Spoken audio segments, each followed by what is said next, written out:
बांग्लादेश में हाल ही में हुए राजनीतिक बदलाव ने पूरे देश में बड़ी हलचल पैदा कर दी है। जहां बांग्लादेश राष्ट्रवादी पार्टी यानी बीएनपी ने 12 फरवरी 2026 को आम चुनाव में शानदार जीत दर्ज की। इस जीत के बाद तारिक रहमान नए प्रधानमंत्री बने और 17 फरवरी को शपथ ली। इस सरकार में खास नाम निताई रॉय चौधरी का है, जो हिंदू समुदाय से आते हैं और अब कल्चरल अफेयर्स मंत्रालय संभाल रहे हैं। वे बीएनपी के उपाध्यक्ष हैं और अल्पसंख्यकों की आवाज उठाते हैं। यह नियुक्ति बांग्लादेश में हिंदू आबादी की घटती संख्या को देखते हुए महत्वपूर्ण है, जो 1947 से 28% से अब 8% रह गई है। निताई की कहानी एक ग्रामीण लड़के से लेकर मंत्री बनने तक की है, जो संघर्ष, शिक्षा और राजनीतिक जज्बे की मिसाल है। उनकी जिंदगी हमें बताती है कि कैसे एक व्यक्ति अल्पसंख्यक समुदाय की रक्षा और देश के विकास के लिए लड़ सकता है। आइए उनकी जिंदगी को घटनाक्रमों के माध्यम से समझते हैं। जन्म से लेकर आज तक की पूरी स्थिति पर एक बार नजर घुमा लेते हैं। तो आपको बता दें कि निताई रॉय चौधरी का जन्म 7 जनवरी 1949 को बांग्लादेश के मागुरा जिले के मोहम्मदपुर इलाके में हाट बारिया नाम के एक छोटे से गांव में हुआ।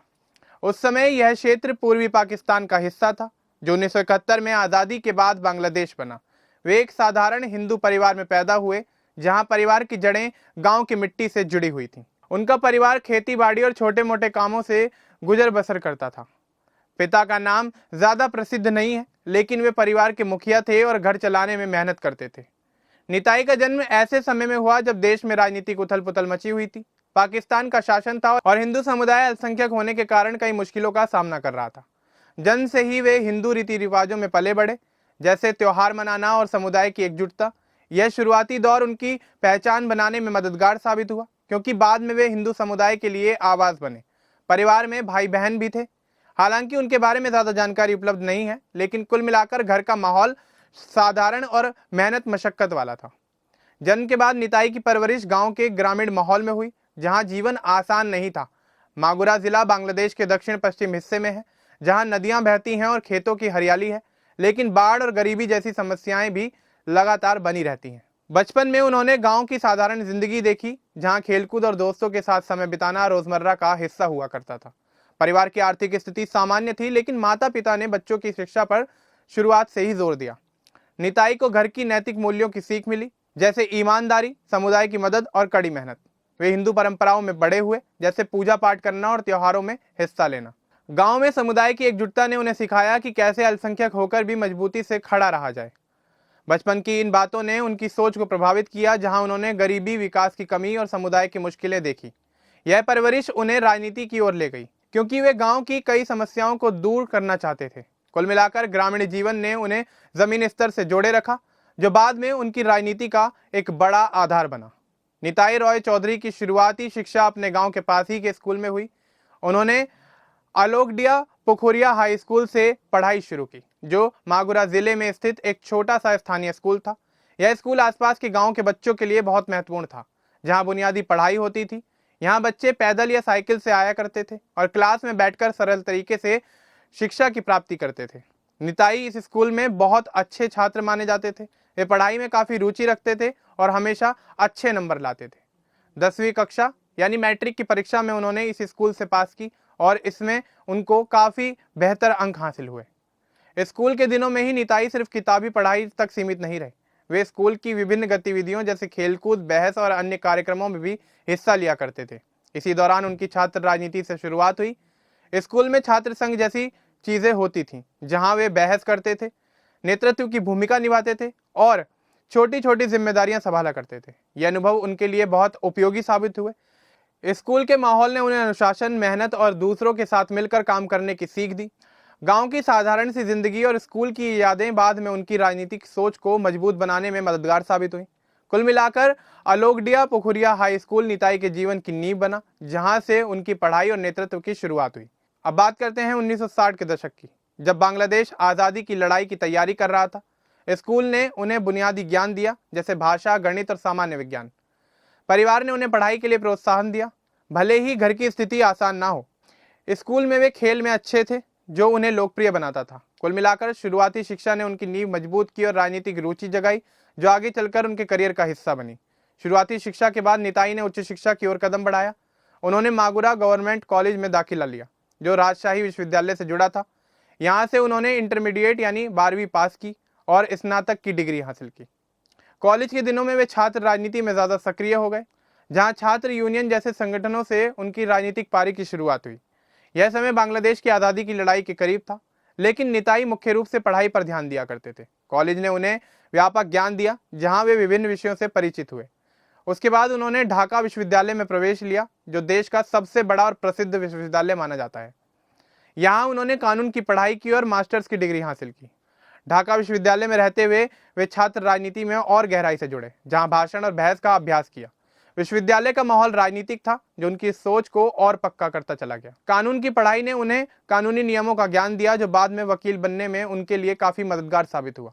कुल मिलाकर उच्च शिक्षा ने उन्हें एक शिक्षित व्यक्ति बनाया, जो जमीनी समस्याओं को कानूनी तरीके से सुलझाने में सक्षम थे।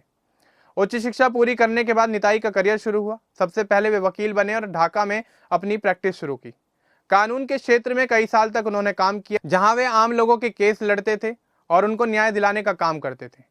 यह समय 1970 के दशक का था, जब बांग्लादेश आज़ाद हुआ और राजनीतिक उथल पुथल थी। वकील के रूप में उन्होंने कई मुकदमे लड़े, जो बाद में राजनीति में उनके काम आए। उन्होंने राजनीति में कदम 1980 के दशक में रखा, जब वे छात्र दिनों की रुचि को आगे बढ़ाए। 1988 में वे मागुरा 2 निर्वाचन क्षेत्र से संसद सदस्य चुने गए, जो उनकी पहली बड़ी राजनीतिक जीत थी। उस समय वे जातीय पार्टी से भी जुड़े थे और चुनाव में बड़े अंतर से जीते। यह उनकी लोकप्रियता का सबूत था। संसद सदस्य बनने से उन्हें राष्ट्रीय स्तर पर एक अलग और बड़ी पहचान मिली।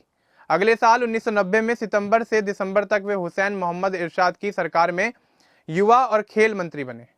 हालांकि सिर्फ 3 महीने तक रहे। यह उनका पहला सरकारी पद था, जहां उन्होंने युवाओं और खेल के क्षेत्र में कुछ काम किए। इरशाद सरकार गिरने के बाद वे बांग्लादेश राष्ट्रवादी पार्टी यानी बीएनपी में शामिल हो गए, जो खालिदा जिया की पार्टी थी। बीएनपी में वे जल्दी ऊंचे पदों पर पहुंचे और उपाध्यक्ष बने। यहां उन्होंने पार्टी की रणनीति बनाने में काफी मदद की और चुनावों में सक्रिय भूमिका निभाई। 2000 के दशक में वे खालिदा जिया के सलाहकार बने, जो 3 बार प्रधानमंत्री रही। इस दौरान उन्होंने कई चुनाव लड़े और जीते भी। मागुरा 2 को अपना गढ़ बनाया। करियर में कानून और राजनीति का मेल उन्हें अलग बनाता है, जहां वे कानूनी सलाह देते थे और राजनीतिक फैसले लेते थे। निताई रॉय चौधरी की उपलब्धियां राजनीति और समाज सेवा में फैली हुई हैं। सबसे पहले 1988 में संसद सदस्य बनना उनकी शुरुआती बड़ी सफलता थी, जहां उन्होंने अल्पसंख्यक मुद्दों पर बात की। मंत्री बनना भले ही कुछ समय के लिए रहा हो, लेकिन इस दौरान उन्हें सरकारी कामकाज का काफी अनुभव मिला। बीएनपी में उपाध्यक्ष बनना उनकी महत्वपूर्ण उपलब्धि है, जहां वे पार्टी की केंद्रीय समिति में हैं और रणनीति तय करते हैं। यह समिति पार्टी को सलाह देती है और नीतियां बनाती है। 2026 के चुनाव में मागुरा 2 से जीतना उनकी ताज़ा सफलता है, जहां उन्होंने जमात इस्लामी के उम्मीदवार को बड़े अंतर से हराया। अब वे तारिक रहमान की सरकार में मंत्री हैं, जो कल्चरल अफेयर्स का मंत्रालय संभालते हैं। यह उपलब्धि अल्पसंख्यकों के लिए प्रेरणा है, क्योंकि तारिक रहमान की सरकार में 2 हिंदू मंत्रियों में से वे एक हैं। कानून के क्षेत्र में उन्होंने कई केस जीते, जो आम लोगों के लिए काफी मददगार साबित हुए। हिंदू समुदाय के लिए वे आवाज बने, सांप्रदायिक हिंसा पर बोलते रहे और समुदाय की रक्षा की। परिवार में भी उनकी उपलब्धि है, जहां बच्चे राजनीति और कानून में आगे बढ़े। कुल मिलाकर उनकी उपलब्धियां अल्पसंख्यक प्रतिनिधित्व, राजनीतिक पद और समाज सेवा में है, जो उन्हें बांग्लादेश की राजनीति में खास बनाती है। निताई रॉय चौधरी से जुड़े विवाद भी उनके करियर का हिस्सा रहे हैं। वे शेख हसीना और उनकी आवामी लीग पार्टी के बड़े आलोचक हैं, जहां उन्होंने लीग को फांसीवादी और हिंदू विरोधी कहा। वे कहते हैं कि लीग सरकार में सांप्रदायिक हिंसा बढ़ी और हिंदुओं को निशाना बनाया गया। यह आलोचना कई बार विवादास्पद रही, क्योंकि लीग समर्थक उन्हें गलत बताते हैं। 2001 में जब बीएनपी और जमात की सरकार बनी तो हिंदुओं पर हमले हुए, जिस पर निताई कहते हैं कि ये अलग अलग घटनाएं थीं, लेकिन आलोचक उन्हें जिम्मेदार ठहराते हैं। कुछ लोग उन पर जमात इस्लामी से जुड़े होने का आरोप लगाते हैं, हालांकि वे इससे इनकार करते हैं और कहते हैं कि वे सिर्फ बीएनपी के हैं। इरशाद सरकार में मंत्री रहना भी विवाद का कारण बना, क्योंकि इरशाद को तानाशाह माना जाता था और उनकी सरकार में कई गलतियां हुई।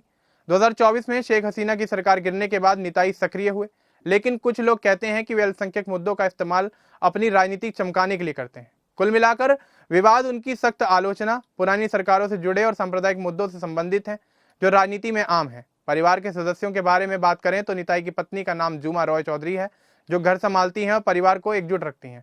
उनके 3 बच्चे हैं, जो राजनीति और कानून से जुड़े हुए हैं।